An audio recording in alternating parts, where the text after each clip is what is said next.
Assalamualaikum warahmatullahi wabarakatuh. Salam Guru Penggerak. Perkenalkan, saya Setiawati SPD CGP Angkatan 10 SMP Negeri 1 Cepu Kabupaten Blora. Video kali ini saya akan menayangkan aksi nyata yang sudah saya lakukan tentang budaya positif. Aksi nyata mengenai menyebarkan pemahaman dan penerapan budaya positif di SMP Negeri 1 Cepu. Assalamualaikum warahmatullahi wabarakatuh. Alhamdulillah wa syukurillah wa la haula wa la quwwata illa billah. Yang kami hormati Kepala SMP Negeri 1 Cepu yang kali ini diwakili oleh Bapak Muhajirin. Yang kami hormati Bapak Ibu Guru SMP Negeri 1 Cepu, dan yang terutama kepada Ibu Setiawati SPD, calon guru penggerak angkatan 10 dari SMP Negeri 1 Cepu yang berbahagia. Pada kesempatan hari ini, puji syukur marilah kita panjatkan kehadirat Allah Subhanahu wa taala atas limpahan nikmatnya. Kita diberikan nikmat kesehatan, kesempatan dan keselamatan sehingga bisa berada di ruang ini dalam rangka diseminasi budaya positif yang akan disampaikan oleh Ibu Setiawati SPD, calon guru penggerak angkatan 10 dari SMP Negeri 1 Cepu. Untuk menyingkat waktu, kami akan menyampaikan susunan acara pada pagi hari ini.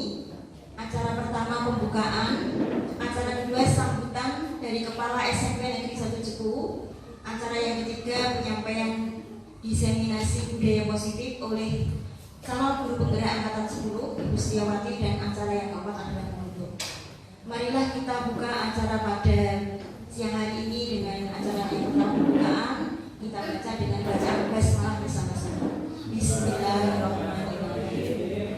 Kita lanjutkan dengan acara yang kedua, sambutan dari Kepala SMP Negeri 1 Cepu yang kali ini akan disampaikan oleh Bapak Muhajirin SPD. Kepada Bapak Muhajirin, kami persilakan.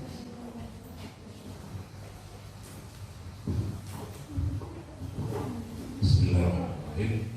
Assalamualaikum warahmatullahi wabarakatuh. Alhamdulillah, syukurillah, nikmatillah, la haula wa la quwwata illa billah. Bapak Ibu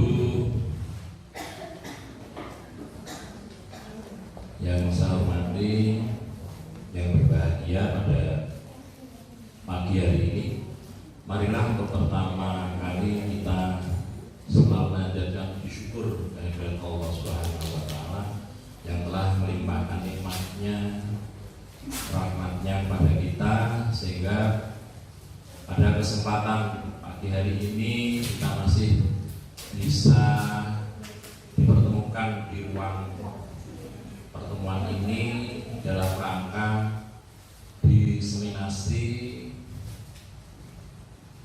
atau penyebaran praktek baik, pemahaman baik yang nanti akan disampaikan oleh Ibu Setiawati SPD, calon guru penggerak angkatan 10, dalam keadaan yang sehat, tidak ada hal suatu apapun. Tak lupa salat serta salam selalu kita aturkan pada junjungan kita Nabi Muhammad SAW. Semoga kita semuanya mendapat syafaatnya. Pada kesempatan kali ini, Bapak Ibu,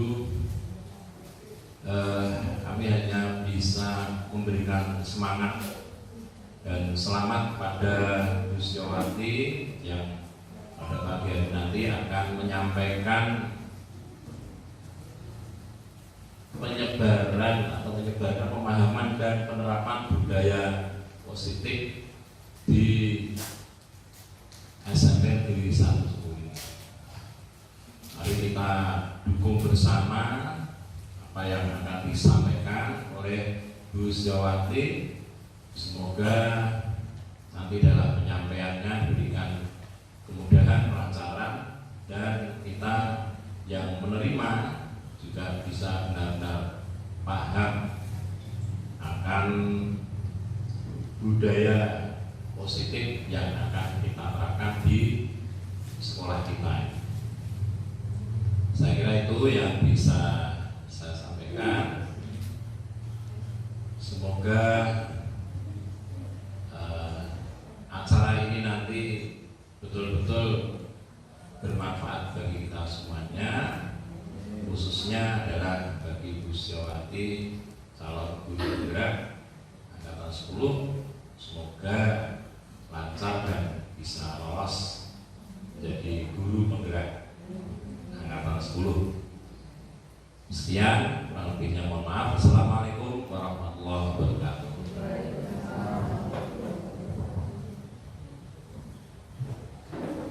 Kita lanjutkan acara selanjutnya, acara inti yaitu penyampaian penyebaran pemahaman dan penerapan budaya positif yang akan disampaikan oleh Ibu Setiawati SPD, calon guru penggerak angkatan 10 dari SMP Negeri 1 Cibubur. Kepada Ibu Setiawati, waktu sepertinya kami.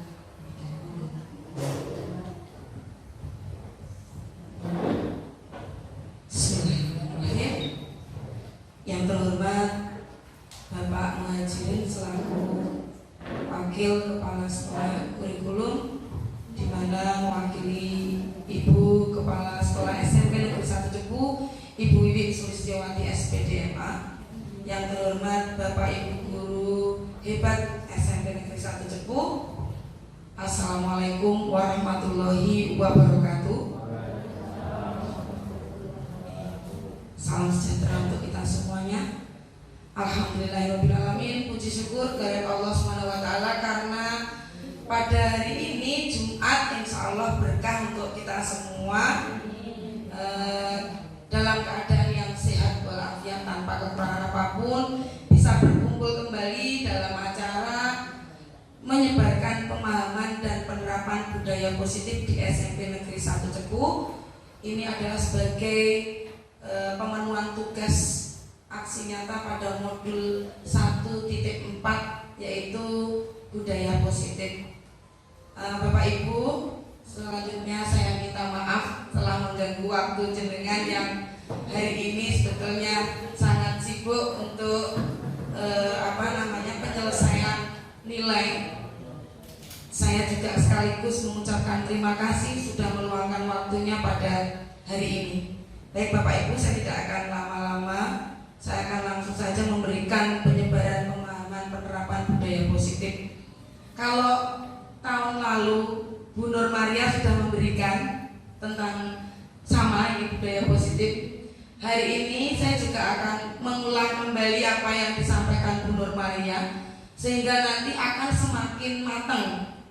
Bapak Ibu nanti penerus dari Pak Ali, Bu Nur Maria dan saya ketika jenengan nanti mengikuti calon guru penggerak juga akan memberikan hal yang sama, sehingga nanti ke depan jenengan sudah siap untuk memberikan.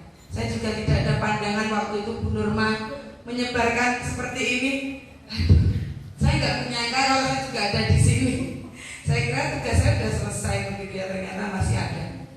Baik, lanjut saja ya Bapak Ibu. Seperti biasa, kalau dengan buati harus ada ya, karena tadi sudah tegang mengurus nilai, ada yang pingpong ya, mungkin biar fresh, ada yang menerima murid baru karena hari ini pengumuman ya jam 9. Alhamdulillah, insya Allah sekolah kita sudah di atas ekspektasi ya, tetapi semoga saja nanti ada tambahan lagi sesuai dengan kota kita 160. Semangat Bapak Ibu semua, tepuk tangan. Baik, kita mau ice breaking dulu. Nah, seperti gambarnya, kalau dilihat gambarnya itu kan ya, wah kayaknya ceria sekali. Coba semuanya berdiri Bapak Ibu. Nah, kita mau bermain konsentrasi. Coba kita untuk konsentrasi kita sesuaikan dengan gambarnya dulu itu. Ayo semuanya.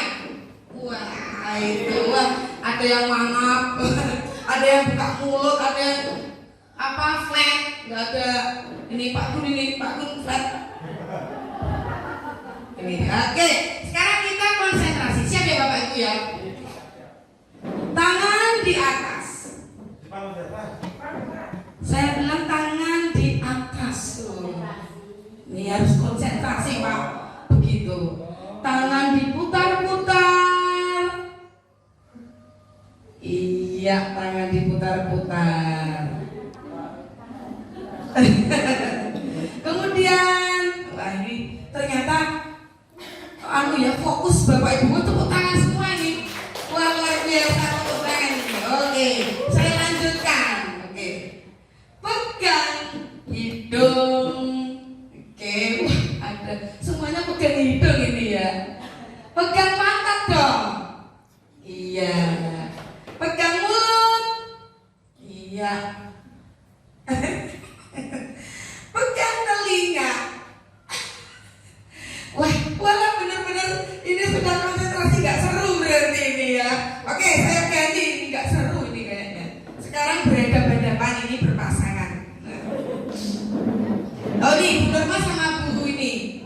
Pak Mua sama siapa? Pak Aji. Nah, sama Bu Mia. Oke, ini yang genap sebelah kanan. Ya, yang ganjil sebelah kiri. Kita akan bermain numerasi Bapak Ibu. Ya. Nanti kalau kita jumlahkan, nah ini bisa untuk game anak-anak ketika di kelas ya. Nah ini bisa digunakan anak-anak ketika di kelas. Kanan yang genap, oh ya berarti kiri ya. Maksudnya sebelah kanan saya ya. Yang kiri sebelah saya kiri itu berganjil ya. Siap ya. Nanti gini, ketika saya mengucapkan 2 kali 5 berapa? 10. Berarti 10 itu genap apa ganjil? Genap. Maka yang genap harus memegang tangannya cepet-cepetan. Nanti yang dipegang jangan mau. Tangan lawannya menghindar. Ini juga konsentrasi ya. Nah, misalkan tadi 10, berarti jadi cepet-cepetan. Tangannya nanti begini semua. Misalkan tadi kan 10 kan genap ya. Nah, berarti yang memegang yang kanan, yang genap, yang mengambil yang ganjil. Paham? Nah, yang ganjil jangan sampai terkena. Konsentrasi hitung-hitungan ini. Hitung-hitungan. Siap mulai. Oke. 2 pangkat 3. 2 pangkat 3. Aji saking semangat loh. 2 pangkat 3 berapa? 8. Berarti yang Pak Mua yang memegang. Pak Aji yang menghindar. Bukan aku yang memegang. Sebelah kanannya. Jadi yang genap ke sini ya. Sini genap ya. Sini ganjil. Salah ya. Sini genap. Sini ganjil. Oke. Oh berarti benar Pak Aji. Oke. Lagi ya. Oh ini bisa untuk anak-anak ya Bapak Ibu. Kita lanjut. Wah seru ini. Seru. Oke siap. Oke. 2 tambah 4 tambah 2.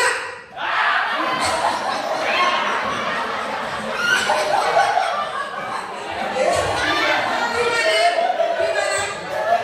Kena ya Pak Mua sini, Pak Mua sini. Oke, siapa lagi yang kena? Siapa lagi yang kena? Ayo sini Bu Sepeda. Bu Sepeda maju. Oke, yang terkena maju. Oh yang kena siapa? Oh mereka berarti maju. Oke. Nah ini ada pertanyaan untuk mereka berdua. Nah, Bu Ika dan Pak Mua boleh menjelaskan sedikit saja apa pengertian jenengan tentang budaya positif? Belum tahu ya. Sepengetahuan jenengan duduk dulu. Menurut saya itu budaya positif itu adalah sebuah sikap yang diberikan kepada anak, sikap yang baik, sikap yang positif. Gitu. Tepuk tangan dong. Sama. Saya setuju dengan Bu Ika. Contoh, misalnya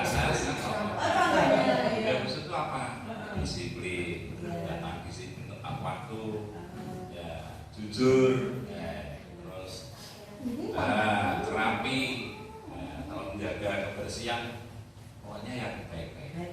Oke, tepuk tangan. Baik, terima kasih. Sekali lagi ya. Oke, berdiri lagi. Nah, ini tadi tadi udah 2 bilangan, terus tiga hitungan lagi. Nah, sekarang saya tambahkan ini agak rumit ini ya, campuran ini, gua mulai bermatematika ini ya. Siap. 2 pangkat 4 kali 2. Berapa 2 pangkat 4? 2 pangkat 4 berapa? Hah? 16 kali 2 ya. Berarti berapa? Berapa? Iya, terima kasih. Siapa yang ketangkap lagi? Ayo Bu Dewi maju sini. Oke, Bu Dewi.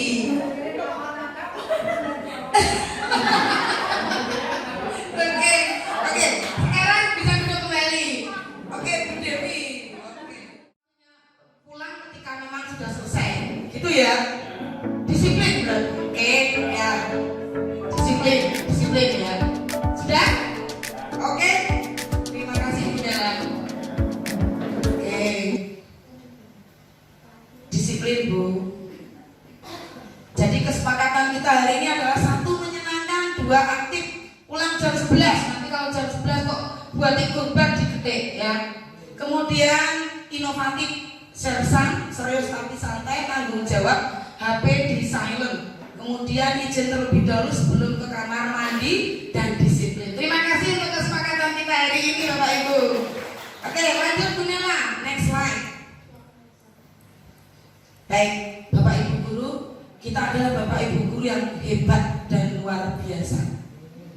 Ya, nah kita sebagai seorang guru penggerak ataupun tidak penggerak, ya semuanya yang saya sampaikan adalah kita sebagai seorang guru harus memiliki kemampuan dalam menciptakan dan mewujudkan serta menerapkan budaya positif di sekolah dengan menerapkan konsep-konsep inti. Konsep-konsep inti itu apa saja Bapak Ibu?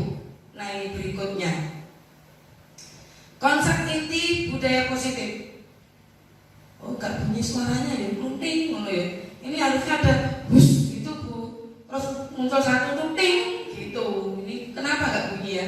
Yang pertama adalah disiplin positif. Lanjut Bu Nela. Kedua, kebutuhan dasar manusia. Ketiga, motivasi perilaku manusia. Keempat, posisi kontrol. Kelima, keyakinan kelas. Dan keenam, segitiga restitusi. Ini nanti yang akan kita pahami, akan kita pelajari. Next Bu. Baik, disiplin positif. Nah ini tadi ya Bapak Ibu. Jadi secara umum disiplin positif itu adalah suatu pendekatan atau menerapkan disiplin dari dalam diri anak tanpa dengan hukuman dan hadiah. Ternyata hadiah itu sama saja dengan hukuman Bapak Ibu. Ya makanya kita sekarang tidak bisa apa-apa dikasih hadiah. Itu justru menghukum. Kenapa? Itu bisa menghukum anak. Kenapa? Karena dengan hadiah mereka itu akan terbiasa terbiasa untuk melakukan sesuatu itu karena hadiah. Bukan karena saya harus bisa, saya harus mampu. Itu bukan dalam dirinya sendiri. Nah itu sama saja kita menghukum anak ini, ya, menghukum anak ini karena sering mendapatkan hadiah. Nah kemudian disiplin positif itu juga merupakan suatu cara penerapan disiplin yang mengajarkan anak untuk bertanggung jawab dan menumbuhkan kesadaran diri berdasarkan nilai-nilai kebajikan. Jadi anak-anak itu kita berikan pembiasaan untuk supaya bertanggung jawab untuk bisa sadar bahwa apa yang dilakukan itu berarti keliru, ini sudah harus dikembangkan, gitu ya. Lanjut Bu Nela. Nah ini tadi ya, jadi apa yang harus kita laksanakan sebagai guru, kita harus bisa menerapkan budaya positif. Jadi budaya positif yang ada pada konsep inti tadi. Silakan lanjut Bu Nela. Nah ini contoh budaya positif, ya, cara penerapan disiplin yang mengajarkan dan menumbuhkan nilai kebajikan universal dan memiliki motivasi intrinsik bukan ekstrinsik. Nah ini tadi Bapak Ibu, untuk menumbuhkan anak itu ya supaya mempunyai motivasi dalam diri, itu bagaimana caranya kita? Itu harus bisa dengan menanamkan nilai-nilai kebajikan, dengan menanamkan budaya positif kepada anak, sehingga anak ini sudah tahu, oh dia harus berkembang, oh dia harus berinovatif, oh dia harus berkreatif. Seperti Bu Tantri contohnya ya, sudah menanamkan budaya positif dengan menggunakan bahasa santun, ya, menggunakan bahasa santun ketika minta izin kepada guru, entah itu mau ke belakang, meminta sesuatu, harus izin ke bu gurunya.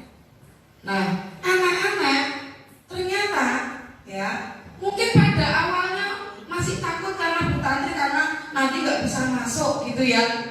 Tetapi itu nanti akan menumbuhkan anak supaya anak ini punya motivasi diri dalam diri mereka.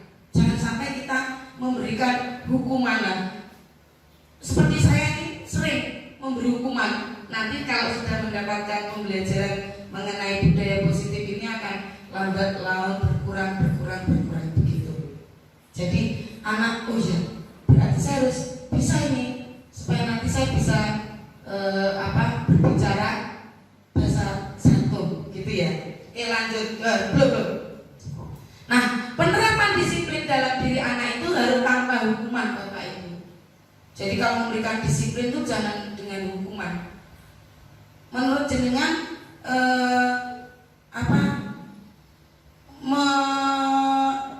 menyuruh anak untuk berdiri ketika dia terlambat pada upacara, berdiri di tiang bendera, itu termasuk hukuman atau konsekuensi Bapak Ibu? Hukuman, ya, bukan konsekuensi. Tetapi kalau konsekuensi kan kita harus ada suatu kesepakatan, ya, kesepakatan dengan anak. Ketika terlambat harus bagaimana? Jadi sebelum kita melakukan suatu tindakan, kita sudah ada konsekuensi dengan anak. Kalau pada pelajaran olahraga ini ya, anaknya terlambat, nggak segera datang ke lapangan. Akhirnya Pak Rosi menghukum untuk lari 2 kali putaran. Itu hukuman apa konsekuensi? Konsekuensi. Kenapa Bu kok konsekuensi?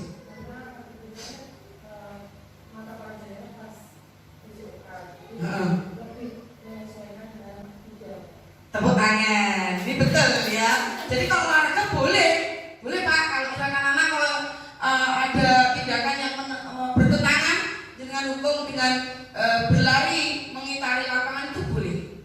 Siap.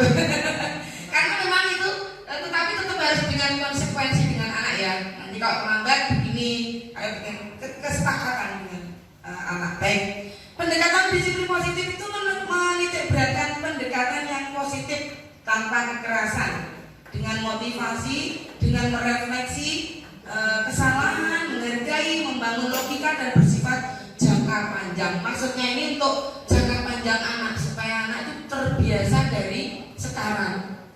Jadi kalau ada apa-apa sudah ada kesepakatan dengan yang lain. Lanjut Bu Nela. Nah ini kebutuhan dasar manusia. Saya mau tanya dulu, Bapak Ibu, apa yang jenengan butuhkan saat ini? Siapa ya? Pak Gun ini, Pak Gun. Saya tahu jawabannya kayaknya kalau Pak Gun ini. Saya kebutuhan saat ini makan sih. Makan ya. Nah ini Pak, di luar ekspektasi saya nih jawabannya ini. Oke, kebutuhannya ya. Coba sekarang yang sebelahnya nih, siapa tahu sama dengan pikiran saya. Kebutuhan saya saat ini adalah minum, Bu. Haus. Haus ya? Iya, belum minum tadi. Ini makan, ini minum. Oke, itu juga termasuk kebutuhannya. Bagaimana dengan Bu Titin? Kebutuhan yang jenengan harapkan? Kalau saya itu kebutuhannya macam-macam, ya makan, ya minum, ya uang, ya ngantuk tidur, istirahat, hati yang tenang, hidup yang enjoy, pokoknya itu keturunan. Maka kebutuhan itu kita minta sama Allah Subhanahu wa Ta'ala. Ya, jadi itu kebutuhannya. Ini sekarang satu lagi nih kebutuhan ini saya melihat Pak Diki ini. Coba Pak Diki, kebutuhan yang jenengan inginkan apa? Coba.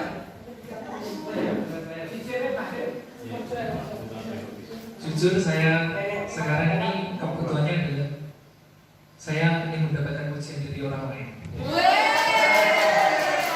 Loh, benar itu semua adalah kebutuhan dasar manusia. Pengen mendapatkan pujian, ya. Puji Bu. Oh iya, ya jadi itu memang kebutuhan. Seperti apa kebutuhan dasar kita lihat. Nah, jadi ketika seorang murid itu kok melakukan suatu hal yang bertentangan, bertolak belakang, melanggar aturan, itu bisa jadi disebabkan oleh kebutuhan dasar mereka tidak terpenuhi.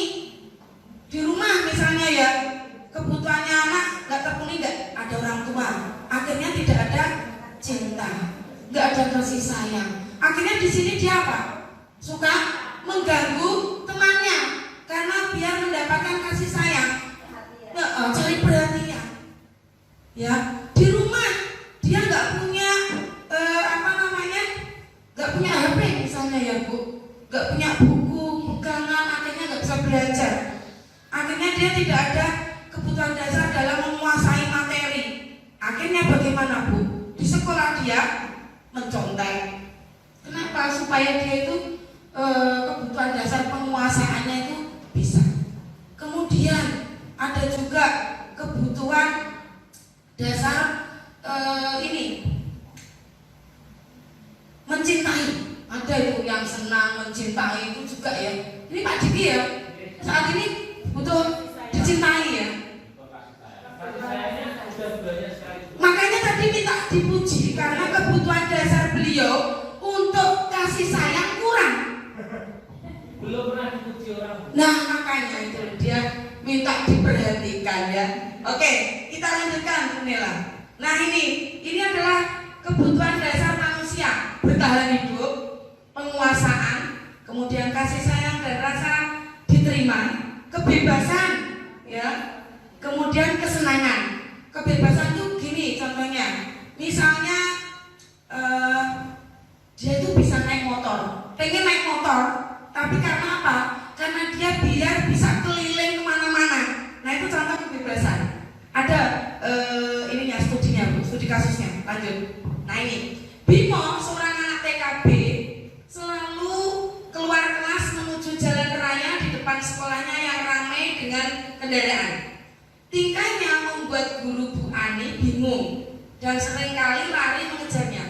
Ada beberapa kemungkinan jawaban yang diberikan Bimo. Nah, identifikasi kebutuhan yang ingin dipenuhi oleh Bimo jika respon Bimo seperti di kolom sebelah kiri. Oh ini belum tak masukkan tadi ya. Oke ya. Nah ini kebutuhan dasar, coba Bu, ini next saja, tadi belum saya tulis ini. Ini kebutuhan dasarnya adalah senang karena tadi dia bisa naik mobil, dia bisa naik bisa naik kendaraan, kemudian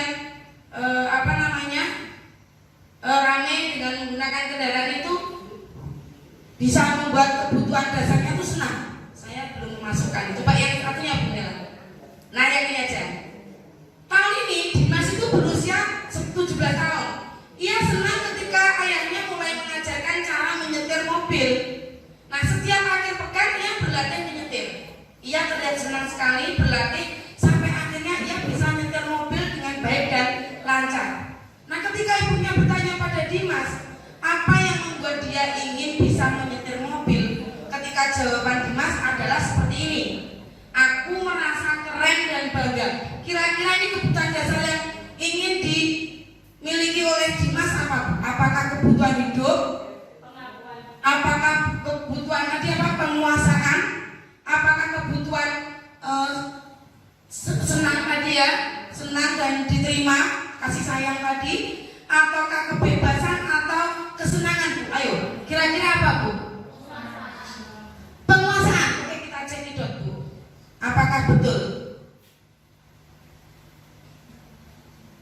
Yeay, tepuk tangan, penguasaan ya. Jadi dia merasa keren dan bangga. Oh ya, makanya dia sudah menguasai, bisa. Nah ini contohnya ya. Ini saya hanya memberikan 2. Besok saya akan berikan contoh berikutnya. Baik, selanjutnya motivasi dan perilaku manusia. Ini minumnya nanti di meja masing-masing ya. Ya ini motivasi perilaku manusia itu ada 3 Bapak Ibu. Yang pertama untuk menghindari ketidaknyamanan dan hukuman. Nah itu tadi dia supaya tidak dihukum ya, supaya tidak dihukum makanya terus tadi apa namanya, saya harus bisa ini supaya nggak dihukum gitu ya. Nah gurunya memberikan hadiah, aku bagi hadiah supaya nanti tidak supaya nanti saya bisa. Itu juga masuk ke motivasi.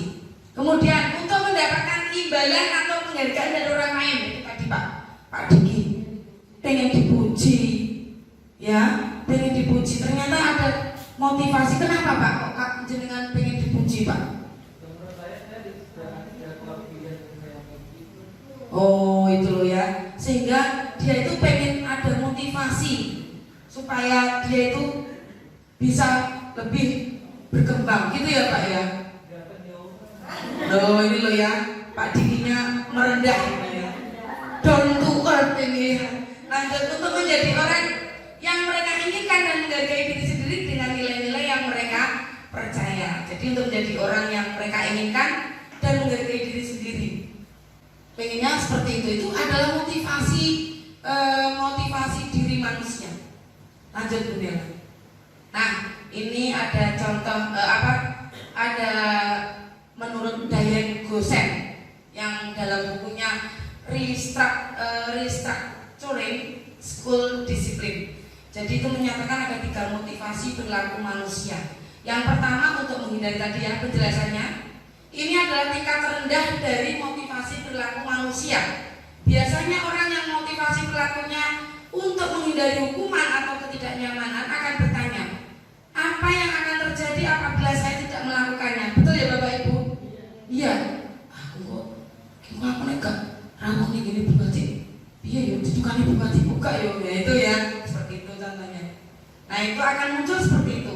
Sebenarnya mereka sedang menghindari permasalahan yang muncul, baik itu secara fisik, psikologis maupun tidak terpenuhinya kebutuhan mereka, sehingga mereka tidak melakukan tindakan tersebut. Bila motivasi ini yang namanya motivasi eksternal. Motivasi eksternal itu dari luar.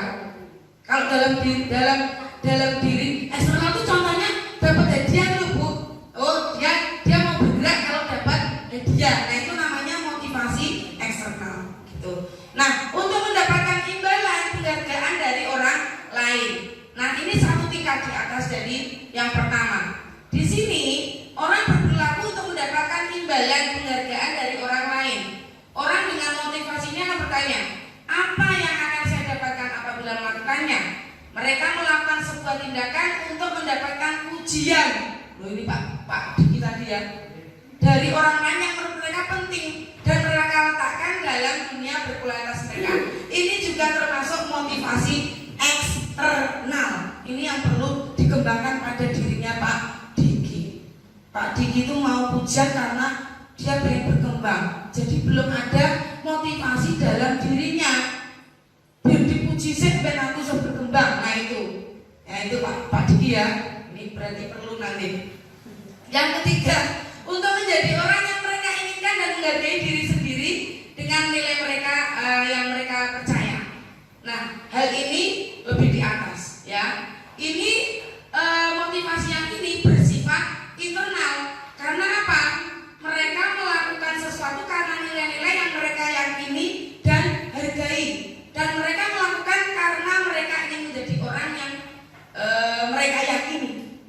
Jadi benar-benar mereka itu melakukan sesuatu bukan karena imbalan, bukan penghargaan, bukan suatu pujian, tapi pengennya itu dalam dirinya sendiri.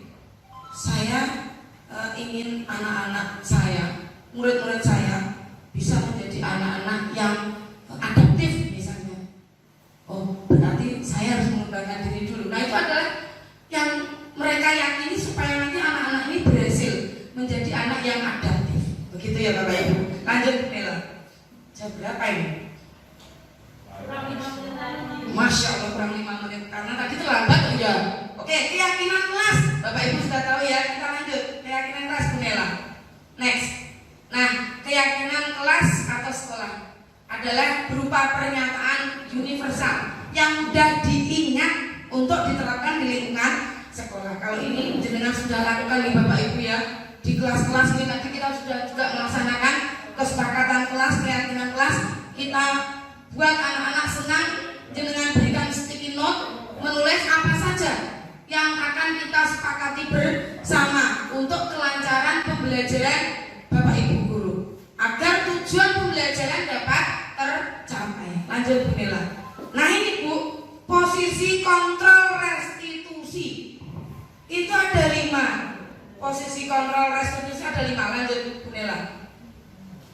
Yaitu guru sebagai penghukum, termasuk saya waktu itu Bapak Ibu. Semoga nanti semester 1 depan ini sudah tidak lagi ya. Kemudian guru sebagai pembuat merasa bersalah, guru sebagai teman, guru sebagai pemantau, dan guru sebagai manajer. Kira-kira Bapak Ibu ingin berada pada posisi di mana Bapak Ibu? Sebagai teman. Teman, terus? Teman. Bu Mia? Teman. Bu Ririn? Teman. Bu Iin? Teman. Bu Ika? Pengen sebagai apa? Guru sebagai apa? Teman. Pak Haji pengen sebagai apa? Manajer. Tepuk tangan buat Pak Haji. Nah, kenapa? Karena bukan sendiri, jadi harus tepuk tangan.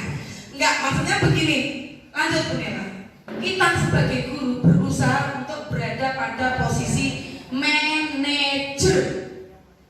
Bapak Ibu itu adalah sebagai pemimpin pembelajaran. Sebagai teman baik Bapak Ibu, tetapi kita disarankan untuk bisa berada pada posisi kontrol manajer. Pak Haji kenapa waktu itu Pak Adi kok jawabnya manajer? Ya karena sebagai guru harus mampu mengendalikan dan memberikan arahan murid. Nah itu betul Bapak Ibu. Ya, mengendalikan dalam arti dengan bahasa yang positif, mengarahkan, menuntun mereka dengan bahasa-bahasa yang baik ya. Lanjut Bu Nela. Iya, nah sebagai manajer guru dapat memberikan kesempatan pada murid untuk bertanggung jawab atas perilaku yang telah dilakukan untuk mendorong untuk menemukan solusinya. Ini ada contoh studi kasusnya Bapak Ibu. Lanjut Bu Nela. Ini segitiga restitusi ada 3. Yang pertama, menstabilkan identitas. Kedua, validasi tindakan yang salah. Ketiga, menanyakan keyakinan. Seperti apa itu? Lanjut Bu Nela. Ini ada contoh studi kasus yang sudah saya lakukan. Skenario kasus 1. Dahlan adalah murid kelas 7B SMP Negeri 1 Cepu. Pada pelajaran bahasa Inggris, saya menugaskan kelompok untuk berdiskusi menggunakan HP. Namun, ketika diskusi berlangsung, Dahlan memainkan HP-nya untuk bermain game. Dan sebagai guru, saya memanggil Kak Dahlan ke ruang guru untuk memberikan pembinaan agar dapat memahami pentingnya fokus dalam pembelajaran. Dan berikut skenario-nya. Waalaikumsalam. Masuk Mas Dahlan. Iya. Bagaimana Mas Dahlan? Sehat. Sudah istirahat tadi? Iya.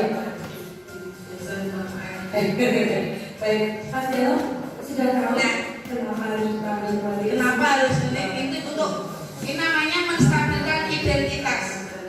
Jadi istilahnya konfirmasi dengan apa yang dia lakukan. Nah ini mutar ini kenapa ini bilang sinyalnya. Ya maaf kalau itu salah kan. Nah ini mengkonfirmasi kesalahan ya. Oke, kayak Tetelit bisa, pakai tetelit bisa, tapi harus buka. tapi memang mana manusia itu ya semua pasti punya kesalahan. Ya kan mas berarti sama, berarti juga pernah melakukan kesalahan.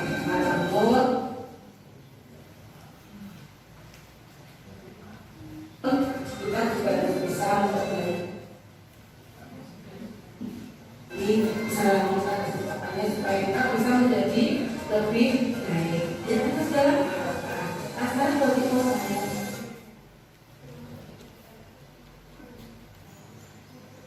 Jadi ketika ada anak yang sedang melakukan tindakan yang melanggar aturan, jenengan bisa panggil Bapak Ibu. Kita identitaskan stabilitas tadi, ditanyakan dulu, konfirmasi, sudah tahu kenapa kok dipanggil ke sini, tadi melakukan kesalahan apa, itu kita tanyakan. Kemudian setelah itu memvalidasi tindakan yang salah, divalidasi dulu. Kenapa kok melakukan tadi itu, kenapa kamu gitu ya, divalidasi dulu tindakan yang salah. Kamu kenapa kok melakukan hal tersebut? Nanti kita tanyakan, dia alasannya apa Bapak Ibu.